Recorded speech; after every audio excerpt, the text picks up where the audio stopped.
नमस्कार, यो हो न्यूज 24 टेलिभिजन न्यूज 8 मा स्वागत छ। शानदार बहुमतका साथ प्रधानमन्त्री बनेका पुष्पकमल दाहाल प्रचण्ड पहिलो बजेटमै समस्या भोग्न बाध्य बने। सत्ता गठबन्धन फेर्नमै व्यस्त बनेका प्रचण्डले सरकारलाई पूर्णता दिन नै समस्या भोगे। झण्डै 100% मत पाएका प्रचण्ड यति बेला सत्ता सङ्कटमा फसेका छन्।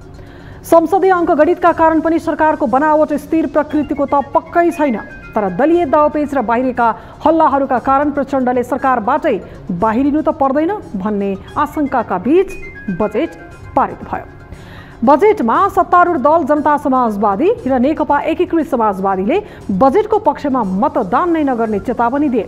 प्रचण्डले जसपाको संसदीय समिति बैठकमा पुगेर बजेट सच्याउने आश्वासन नै दिनु पर्यो। यस्ता श्रृङ्खलाले पनि प्रचण्डले सत्ता सङ्कटका बीच काम गरिरहेको बुझ्न कठिन छैन। पहिलो पटक मतदान गरेर बजेट पारित गरिएको छ। संसदका पूर्व सचिव सोम बहादुर थापाले 2048 साल यताको संसदीय अभ्यासमा पहिलो पटक मत विभाजनबाट बजेट पारित गरिएको बताएका छन्। सभामुख देवराज घिमिरेले ध्वनि मतले पारित गरेको बजेटमा एमाले मत विभाजनको माग गरेपछि मतदान नै भयो। प्रधानमन्त्रीका रूपमा प्रचण्ड र अर्थमन्त्रीका रूपमा डाक्टर प्रकाश शरण महतले संसदीय इतिहासमा नयाँ रेकर्ड दर्ज गराएका छन्। तर बजेटको बनावट र यसमा सीमित नेताको कब्जाले पनि तरङ्ग पैदा गरिदिएकै छ। बजेट पारित भए पनि सरकारको परीक्षा भने बल्ल सुरु भएको छ। बजेटमा देखिएको विरोध कार्यान्वयनमा नदेखियोस्। सरकारले इमान्दारिता गुमाएको भनिएको बजेट कार्यान्वयनमा पनि उस्तै आक्षेप आउने किसिमको नहोस्। मितव्ययिता र आर्थिक अनुशासनको पालना होस्। अब न्यूज 8 का हेडलाइन्स। आगामी आर्थिक वर्षका लागि सरकारको बजेट पारित, पक्षमा 147 मत र विपक्षमा मत 108। बजेट पारित गर्न 2048 सालपछि पहिलो पटक मतदान पारित भएको घोषणा गर्दछु। पछिल्लो 6 महिनामा देशको आर्थिक विकासमा व्यापक प्रगति भएको प्रधानमन्त्री प्रचण्डको दावी। सबैजसो आर्थिक सूचकहरू सकारात्मक रहेकाले श्रीलङ्का जस्तो बल्ला भन्ने डर नराख्न आग्रह।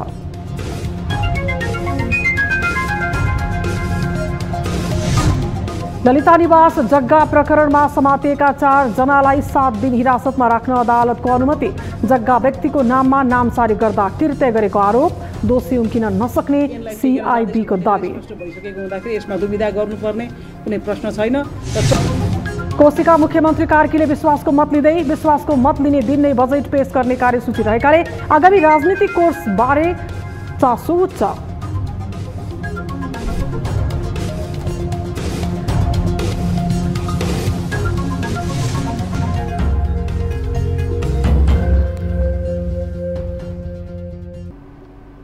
हामी निरन्तर न्यूजमा छौं।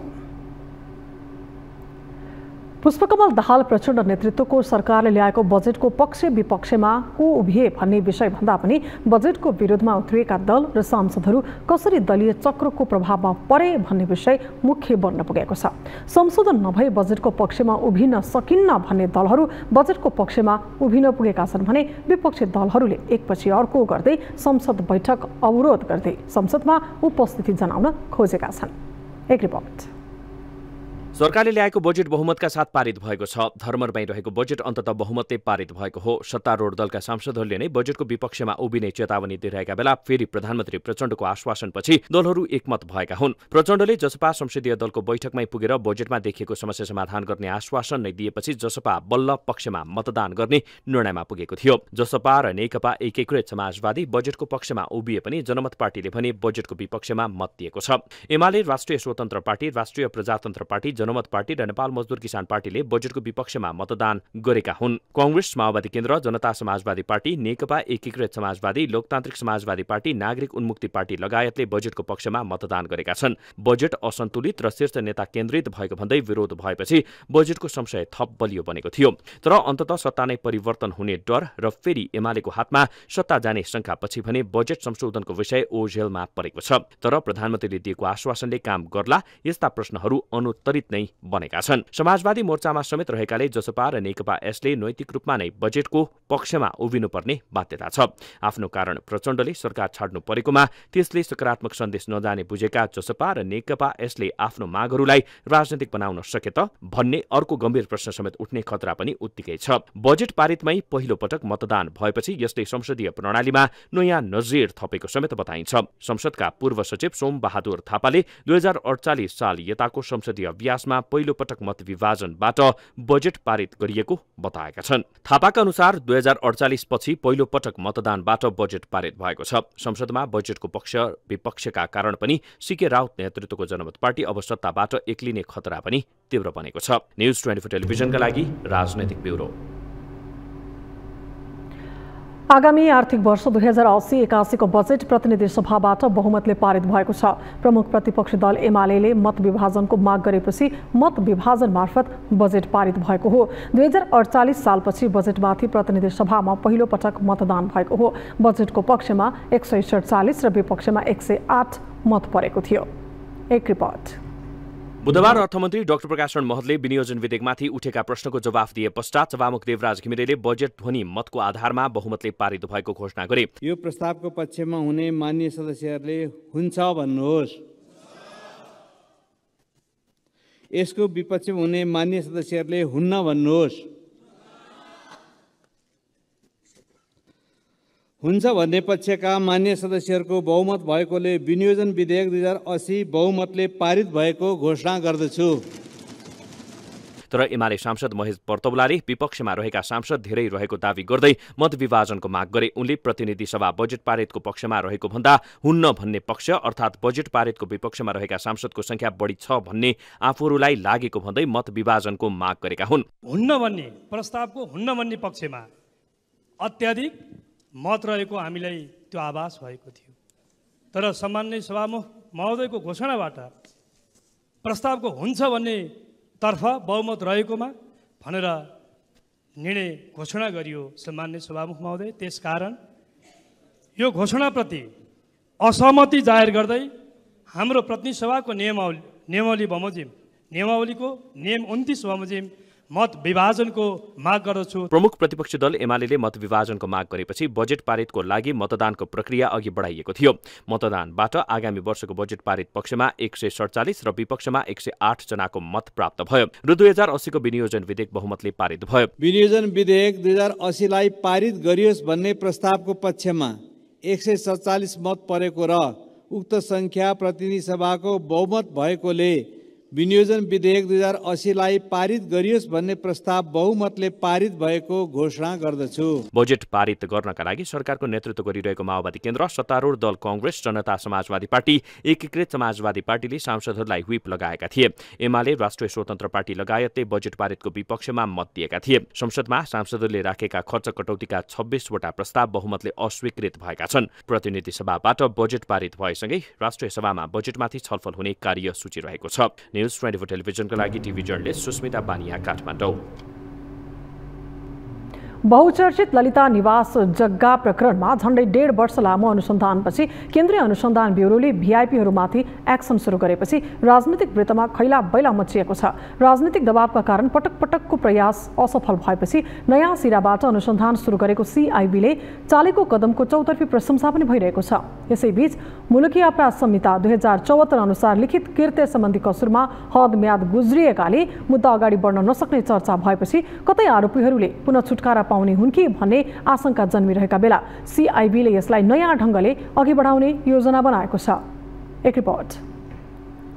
केन्द्रीय अनुसन्धान ब्युरोले व्यवसायी मीनबहादुर गुरुङ र निर्वाचन आयोगका पूर्व आयुक्त सुधीर विक्रम शाह सहित 4 जनालाई पक्राउ गरेपछि बालुवाटारको ललिता निवास प्रकरण पुनः सतहमा आएको छ। 2058 सालमै अख्तियारमा मुद्दा दर्ता भएको यस प्रकरणमा पूर्व प्रधानमन्त्रीदेखि अन्य हाई प्रोफाइलको समेत संलग्नता खुल्दै गएपछि अनुसन्धान प्रक्रिया अगाडि बढ्न सकिरहेको थिएन। तर केही समयदेखि बन्द भएको ललिता निवास सम्बन्धी फाइल मंगलबार एकाएक सिआइबीले पल्टायो। राजनीतिक दबावका कारण पटक पटकको प्रयास असफल भएपछि नयाँ सिराबाट अनुसन्धान थालेको सिआइबीले ललिता निवासमा रहेको 143 रोपनी जग्गा 2047 सालपछि राणालाई फिर्ता गरेको भन्दै चरणबद्ध रूपमा नक्कली मोही र गुठी खडा गरेको तथ्य दाबी गरेको छ, जसमा सरकारी कर्मचारीदेखि नेता हुँदै ठूला व्यापारिक घरानाका व्यक्तिहरू समेत संलग्न भएको खुलासा गरेको छ। बुधबार पत्रकार सम्मेलन गर्दै केन्द्रीय अनुसन्धान ब्युरोले पहिलो चरणमा 112 रोपनी र दोस्रो चरणमा 31 रोपनी गरी 2 चरणमा उक्त जग्गा व्यक्तिको नाममा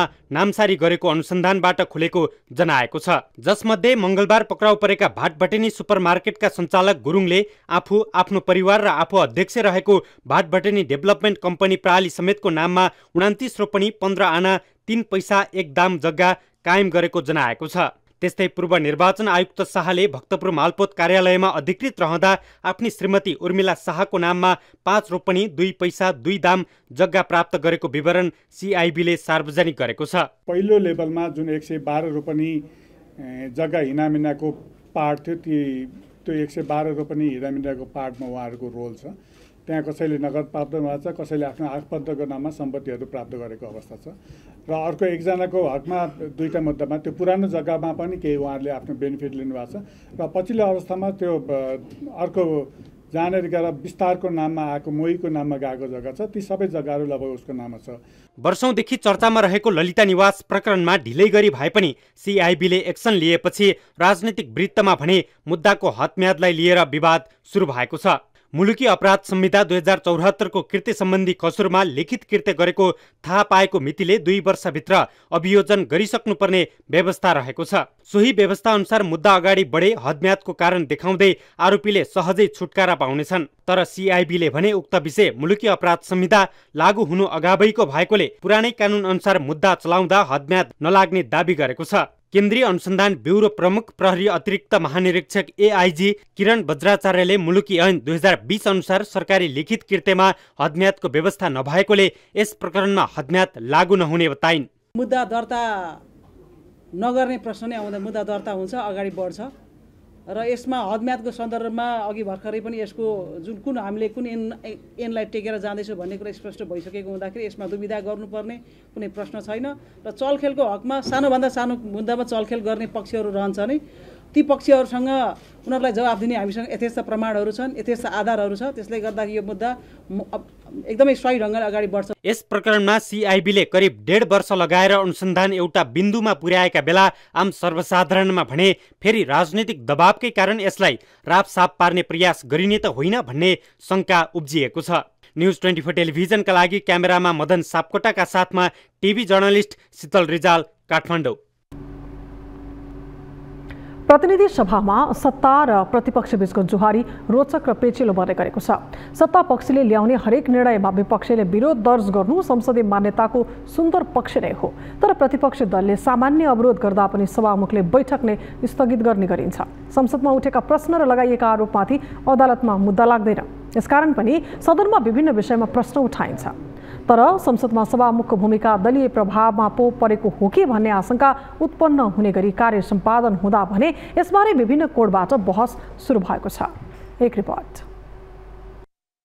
तत्कालीन एमाले माओवादी केन्द्र सहितको सत्ता गठबन्धनको सत्ता साझेदारी अनुसार सभामुख एमालेको भागमा पर्यो। त्यसपछि सभामुखमा आए देवराज घिमिरे। देवराज घिमिरे उनै नेता हुन् जसलाई महाकाली सन्धिका लागि सम्झिने गरिन्छ।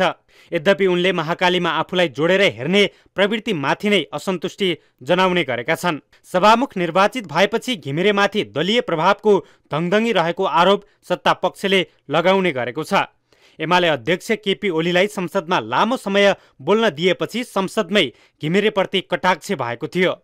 सभामुख महोदय, प्रतिपक्षी दलको नेताले बोल्दाखेरि मेरो घडीमा हेरेको थिएँ 2:49 भएको थियो। अब 2 मिनट मात्रै बाँकी छ, 2 घन्टा बोल्नुभएको छ उहाँले। 1 घन्टा 58 मिनट बोल्नुभएको छ। अर्थमन्त्रीजीले अस्ति बजेट वक्तव्य दिँदा जति टाइम दिनुभयो त्यो मतलब बोलिसक्नुभयो। यस्तै प्रधानमन्त्री पुष्पकमल दाहाल प्रचण्डलाई बोल्न समय दिएको बेला समेत सभामुख घिमिरेले एमाले सांसदहरूलाई बोल्न समय दिएर प्रधानमन्त्रीको अपमान गरेको आरोप नै लागेको थियो। यस्ता कारण पनि उनीमाथि बरालिएको आरोप लाग्न छाडेको छैन। संसद बैठक चलाउँदा उनले देखाउने व्यवहारका कारण पनि कतिपय प्रश्न उठ्ने गरेका छन्। हुन त यसअघि सभामुख बनेका कृष्णबहादुर महरा र अग्निप्रसाद सापकोटा माथि यस्तो आरोप नलागेको भने होइन, तर सभामुख निष्पक्ष र स्वतन्त्र बन्न नसक्दा संसदका काम कारबाही माथि प्रश्न मात्रै उठ्दैन, यसले लोकतान्त्रिक व्यवस्थालाई नै सङ्कटमा पारिदिन सक्छ। सभामुख घिमिरे संसद बैठकलाई सञ्चालन गर्दा कमान्डिङ गर्ने गरी अडिग रहन सकेका छैनन्। संसदमा सामान्य अवरोधलाई नै हल गर्न नसक्दा बैठक स्थगितको श्रृङ्खला नै चल्ने गरेको छ।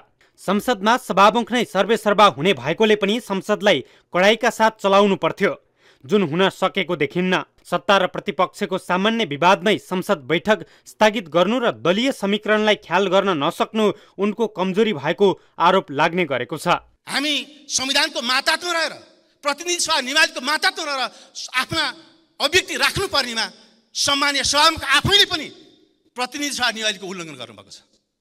रोस्टममा तपाईँले प्रधानमन्त्रीलाई रुलिङ गर्ने कि मान्य सांसदलाई रुलिङ गर्ने? मान्य प्रधानमन्त्री तपाईँ चुप लाग्नुहोस्, उहाँहरूले बोल्नुहुन्छ भनेर हाम्रो प्रतिनिधि सभा निवालीले प्रश्न लेखेको छ कि एकपटक एउटा विषयमा प्रश्न उठाइसकेपछि बार उठाउन पाइँदैन। मान्य रघुजी पन्तले 4 चोटि बोल्नुभयो, मान्य योगेश भट्टराईजीले बोल्नुभयो। संसदमा उठेका कतिपय विषय रेकर्डबाट हटाउन हतारमा निर्देशन दिने कुरा हुन् वा सामान्य विरोधमै बैठक स्थगितका कुरा किन नहुन्, उनी अडिग बन्न सकेको देखिन्न। जलहरी प्रकरणमा देखिएको विवाद, संसदको रेकर्डबाट हटाउन दिएको निर्देशन र अख्तियारले थालेको अनुसन्धानमा देखिएको कैफियतको सन्दर्भमा मात्रै पनि उनले सही कदम चाल्न सकेको देखिन्न। हुन त सभामुख एक्लैले सबै गर्न सक्ने विषय त होइन, तर दलीय सहमति जुटाएर संसद बैठकलाई चलाउनु उनको प्रमुख दायित्व हो। जनताका समस्या समाधानको पक्षमा उठेका प्रश्न र सार्वजनिक चासोको बारेमा सरकारको ध्यानाकर्षणमा पनि उनको भूमिका नपुगेको ठानिन्छ। अझ एमालेको विरोधमा उनी केही बढी लचक हुने गरेको कारण पनि दलीय प्रभाव प्रष्ट देखिन थालेको आरोप उत्तिकै बलियो बन्न पुगेको छ। सत्ता पक्षका सांसदहरूले मात्रै नभएर बाहिर सर्वसाधारणले समेत सभामुखले निष्पक्ष र स्वतन्त्र भूमिका निर्वाह गर्न केही चुकेका हुन् कि भन्ने आशंका व्यक्त गर्दै सच्चिन अपिल गर्दै आएका छन्। न्युज 24 टेलिभिजनका लागि राजनीतिक ब्युरो। न्युजहरू अझै बाँकी छन्, अब पालो ब्रेकको।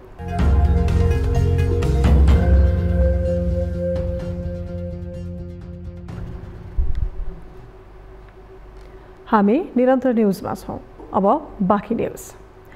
प्रधानमन्त्री पुष्पकमल दाहाल प्रचण्डले आफूले सरकारको नेतृत्व गरेको 6 महिनामा देशको आर्थिक विकासमा व्यापक प्रगति भएको दावी गरेका छन्। आफूले सरकारको नेतृत्व गरेको पहिलो 6 महिनाको अवधिमा रासायनिक मल अभावको श्रृङ्खला सकिएको र भौतिक पूर्वाधार विकासमा पनि उल्लेख्य प्रगति भएको उनको भनाइ छ। एक रिपोर्ट। आगामी आर्थिक वर्ष 2080-81 को बजेटमाथि उठेका प्रश्नहरूको जवाफ दिँदै प्रधानमन्त्री पुष्पकमल दाहाल प्रचण्डले मुलुकको अर्थतन्त्र जागरुक भएको बताएका छन्। मुलुक श्रीलङ्का जस्तै आर्थिक सङ्कटमा जाने भाष्य स्थापित भएको बेला आफूले यो देशको नेतृत्व लिँदा निराशा मात्रै भएको, तर अब अर्थतन्त्रका महत्वपूर्ण सूचकहरू सकारात्मक बन्दै गएको उनको भनाइ छ। अर्थतन्त्रमा आएको सुधार सरकारको मात्रै उपलब्धि नभएर पुरै राष्ट्रको उपलब्धि भएको प्रधानमन्त्री दाहालको भनाइ छ। रोस्ट्रममा उभिएर आफ्नो नेतृत्वको सरकार गठन भएको 6 महिना पूरा भएको भन्दै सरकारको समीक्षाको रूपमा उनले गरेका प्रमुख 5 दावीहरू यस्ता छन्। 1. अर्थतन्त्रलाई गतिशीलतासँगै फराकिलो, दिगो र समावेशी आर्थिक वृद्धि, गुणस्तरीय सामाजिक विकास, सुरक्षा र न्यायको प्रत्याभूति, समष्टिगत आर्थिक स्थायित्व, संघीयताको सबलीकरण र सुशासनको उद्देश्यसहितको अहिलेको बजेटबाट उत्पादन र उत्पादकत्व वृद्धि, देशभित्रै आय र रोजगारीका अवसरहरूको प्रत्याभूतिमा सरकार प्रतिबद्ध रहेको प्रधानमन्त्री दाहालको भनाइ छ। 2. 6 महिना यता अर्थतन्त्रका अहिले सबैजसो आर्थिक सूचकहरू सकारात्मक रहेका छन्। कुल विदेशी विनिमय सञ्चित 20.9% वृद्धि भएको छ। 9.7 महिनाको वस्तु तथा सेवा आयात धान्न सक्ने र विप्रेषण उल्लेखनीय रूपमा वृद्धि भएको प्रधानमन्त्री दाहालको भनाइ छ। उनले वित्तीय क्षेत्रको स्थायित्व र लगानीको वातावरणमा सकारात्मक सुधार भएको, राजस्व परिचालनमा सुधार आएको, नेपाल विद्युत प्राधिकरण र नेपाल आयल निगम नाफा गएको र नेपाल वायु सेवा निगमको आर्थिक अवस्था पनि सुधार उन्मुख रहेको बताए। 3. प्रधानमन्त्री दाहालले केही वर्ष यता नेपाली किसानले लगातार भोग्दै आएको रासायनिक मल अभावको श्रृङ्खला सकिएको जनाएका छन्। प्रधानमन्त्री दाहालले चालु आर्थिक वर्षमा 78,500 मेट्रिक टन रासायनिक मलको आपूर्ति सुनिश्चित भएको बताए। यससँगै 1,95,900 मेट्रिक टन रासायनिक मल आयात भई 1,45,900 मेट्रिक टन मल अनुदानित मूल्यमा वितरण नै भएको र आगामी आर्थिक वर्षका लागि पनि समयमै रासायनिक मल व्यवस्थापन गर्न 30 अर्ब रुपैयाँ रकम विनियोजन गरिएको छ। देशमै मल कारखाना खोल्न लगानी बोर्डले अध्ययन सुरु गरिसकेको र भर्खरको भारत भ्रमणका क्रममा पनि यो विषय उठाएको उनले बताए। 4. संसारभरिका कूटनीतिक र आर्थिक नियोगहरूलाई वैदेशिक लगानीका लागि परिचालन गरिएको र ठूला सम्भावित लगानीकर्ताहरूसँग प्रधानमन्त्रीकै तहबाट अग्रसरताका लागि आवश्यक गृह कार्य भइरहेको प्रधानमन्त्री दाहालले बताए। यसबीचमा करिब 35 अर्ब वैदेशिक सहायता सम्झौतामा हस्ताक्षर भएको छ।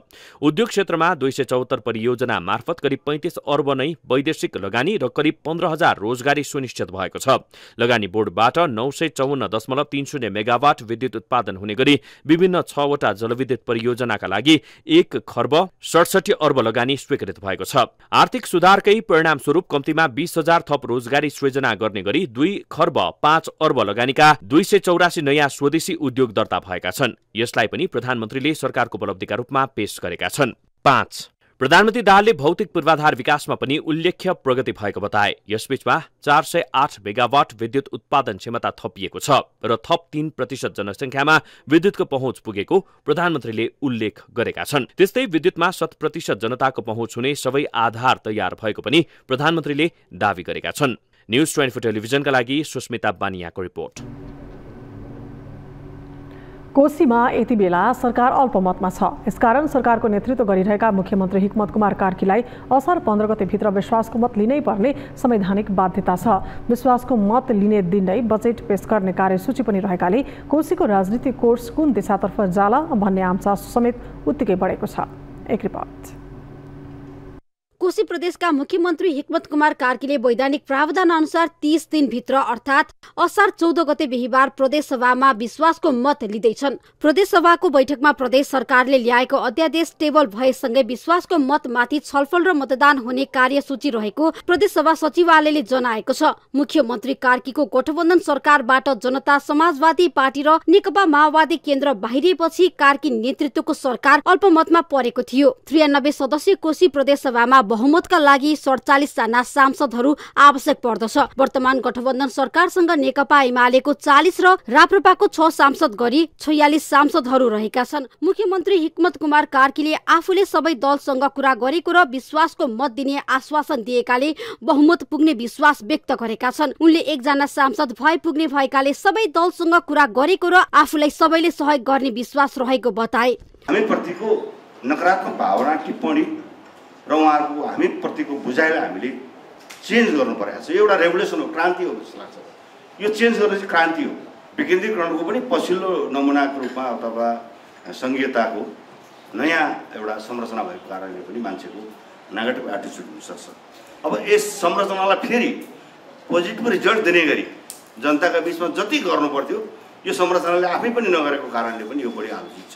कोशी प्रदेशसभामा रहेको संसदीय अङ्कगणितका कारण सत्तारूढ दलसँग 46 जना र विपक्षी गठबन्धनमा पनि 46 जना नै सांसदहरू रहेको वर्तमान सरकारले विश्वासको मत नपाएको अवस्थामा अर्को सरकार गठन गर्न वैधानिक र कानुनी जटिलता पनि उत्तिकै छ। केही दिन अघि काठमाडौँमा विपक्षी दलहरू नेपाली कांग्रेस, नेकपा माओवादी केन्द्र, नेकपा एकीकृत समाजवादी र जनता समाजवादी पार्टीको संयुक्त बैठकले मुख्यमन्त्री हिक्मत कुमार कार्कीले प्रस्ताव गरेको विश्वासको मत असफल गराउने निर्णय गरिसकेका छन्। यस्तोमा कोशीको मुख्यमन्त्री को बन्ला, प्रदेश प्रमुखले के गर्लान्, यस्ता गम्भीर प्रश्नहरू सतहमा छन्। तर मतदानको क्रममा बराबर मत देखिने सम्भावनाका कारण पनि सभामुखको भूमिका निर्णायक हुने भन्दै यसमा चासो तीव्र बन्न पुगेको छ। न्यूज 24 टेलिभिजनका लागि विराटनगरबाट टिभी जर्नलिस्ट तारा आचार्यको रिपोर्ट।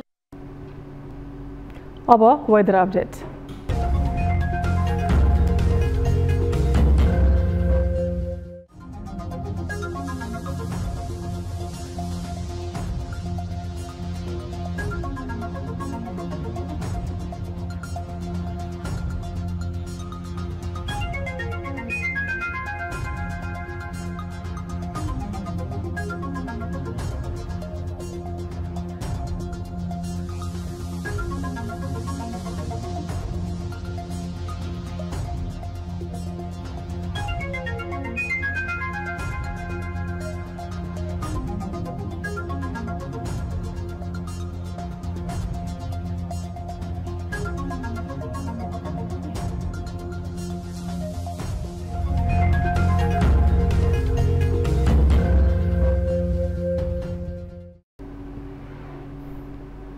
अब न्यूज 8 को अन्त्यमा पुनः हेडलाइन्स। आगामी आर्थिक वर्षका लागि सरकारको बजेट पारित, पक्षमा 147 मत र विपक्षमा 108 मत। बजेट पारित गर्न 2048 सालपछि पहिलो पटक मतदान। पारित गरियोस् भन्ने प्रस्ताव बहुमतले पारित भएको घोषणा गर्दछु। पछिल्लो 6 महिनामा देशको आर्थिक विकासमा व्यापक प्रगति भएको प्रधानमन्त्री प्रचण्डको दावी। सबैजसो आर्थिक सूचकहरू सकारात्मक रहेकाले श्रीलङ्का जस्तो बल्ला भन्ने डर नराख्न आग्रह।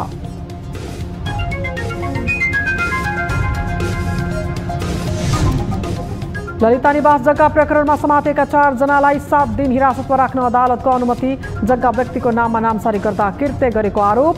दोषी उम्किन नसक्ने सिआइबीको दावी। जाँदैछु भन्ने कुरा स्पष्ट भइसकेको हुँदाखेरि यसमा दुविधा गर्नुपर्ने कुनै प्रश्न छैन।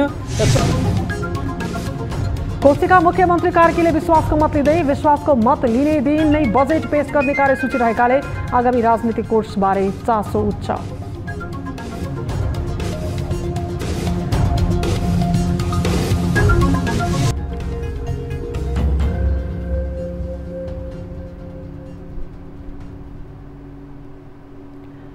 न्यूज 8 अहिलेलाई यति नै।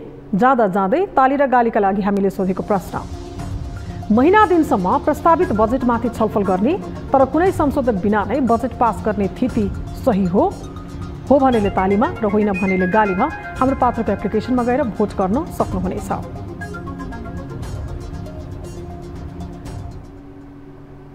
थप न्यूजका लागि हाम्रो वेबसाइट www.news24nepal.com हेर्नुहोला। साथै हामीलाई फेसबुक, ट्विटर र युट्युबमा पनि फलो गर्न सक्नुहुनेछ। यस्तै मोबाइल, भाइबर र इमेलबाट 24 हेल्प डेस्कमा कुनै समस्या र गुनासो छन् भने सम्पर्क गर्न सक्नुहुनेछ। अहिलेलाई बिदा दिनुहोस्। हामी निरन्तर न्यूजमा छौँ। नमस्ते।